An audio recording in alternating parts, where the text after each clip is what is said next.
There's a really famous story that I've been hearing in Thailand, and I want to share it with the whole world if I could. This is a story about the Buddha and a homeless man. One day there was a homeless man, and he's been trying to gather food, and he keeps noticing every day his food disappears. One day he caught the mouse that kept stealing his food, and he asked the mouse, "Why are you stealing from me? I'm a homeless man. You can steal from richer people than me and it won't have any effect on them." The mouse then told the homeless man, "It's in your destiny that you can only have 8 items in your possession. No matter how much you beg, no matter how much you gather, this is all you'll be able to have." The homeless man was shocked and said, "Why is that my destiny?" And the mouse said, "I don't know. You should try and ask the Buddha." So the homeless man goes on his journey to go find the Buddha, and as he's going, it gets late. So he ends up at a wealthy family's house, and he asks if he could stay the night. They let him in, and they ask him, "Young man, why are you traveling so late?" And he answered, "I have a question for the Buddha, and tomorrow I'll be on my way." The family then says, "Can we give you a question to ask the Buddha? We have a 16-year-old daughter who can't speak. We just want to ask, what do we have to do to make her speak?" So the homeless man thanks them for shelter and tells them, "Of course, I'll ask your question for you." So the next morning he goes and continues his journey and sees a sea of mountains that he has to cross. He climbs up one mountain and he meets a wizard. And the wizard decides to use his staff to take the young man and himself, fly them across the sea of mountains. And the wizard asks the young man, "Where are you going? Why are you deciding to cross these mountains?" And the young man said, "I'm going to ask the Buddha a question about my destiny." The wizard then says, "Can I please give you a question to ask the Buddha? I've been trying to go to heaven for 1,000 years. According to my teachings, I should be able to go to heaven now. Can you please ask the Buddha, what do I have to do to get to heaven?" "Of course, I'll ask your question for you." And as he continues on his journey, he runs into his last obstacle, which is a river that he cannot cross. Luckily, he meets a giant turtle who decides to take him across the river. And as they're crossing the river, the turtle asks, "Where are you going?" "I'm going to see the Buddha. I'm going to ask him a question about my destiny." The turtle then says, "Can you please ask a question for me too? I've been trying to become a dragon for 500 years.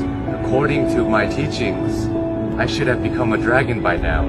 Can you please ask the Buddha, what do I have to do to become a dragon?" So the young man thanks the turtle for taking him across the river and says, "Of course, I'll ask your question for you." The homeless man finally meets the Buddha, and the Buddha tells everybody, "I will answer 3 questions for everybody here, but only 3 questions."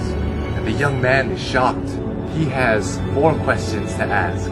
So he thinks carefully.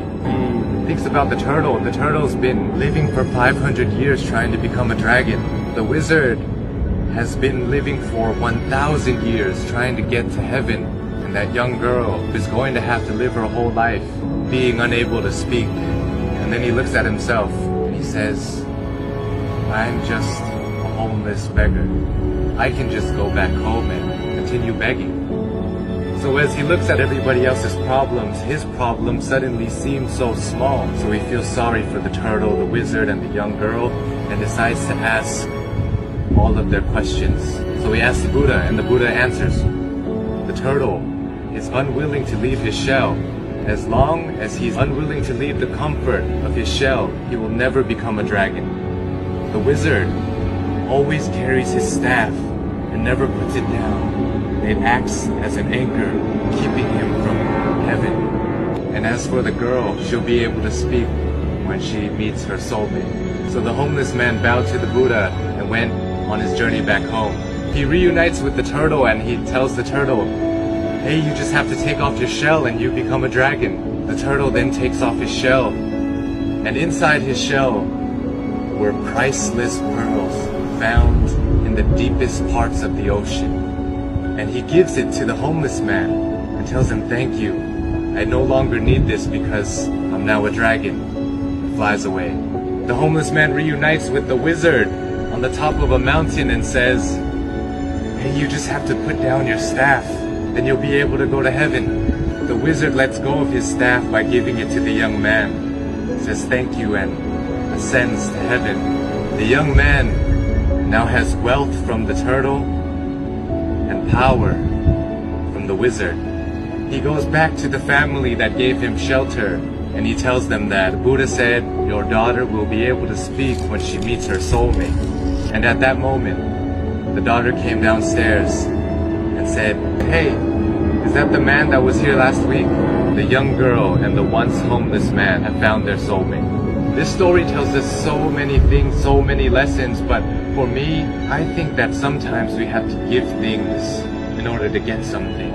Sometimes if we want to become a dragon, we want to become a lion, we have to be willing to leave behind what makes us most comfortable, what makes us feel most safe. We have to leave our comfort zone, just like the turtle did. And in order to find true love, we must become somebody who is willing to put others before ourselves.